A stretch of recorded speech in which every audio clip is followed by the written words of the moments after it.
Lahat ng lalaki gusto ng mabait na babae. Pero yung kabaitan kasi ng babae, nakadepende sa mga nangyayari. Kasi kung ano yung pinapakita mo sa girlfriend mo, ibabalik niya yon ng doble.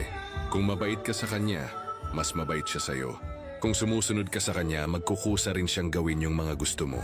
Kung hindi mo siya lolokohin, hindi mo rin siya makikitang nagloloko. Kaya nga minsan, di ba, binabawalan ka niya sa maling gawain. Alam niya kasi kung paano i-handle yung sarili niya.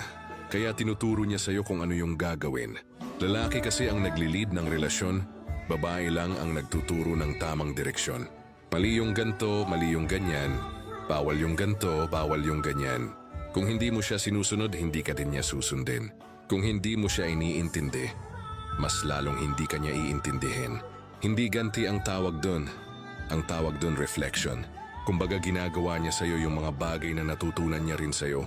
Kaya kung ano siya ngayon, yan yung resulta ng mga ginagawa mo. Sa madaling salita, kung ano yung nakikita niya sa'yo, ganun din yung gagawin niya. Kaya kung gusto mo ng mabait na girlfriend, maging matino ka muna.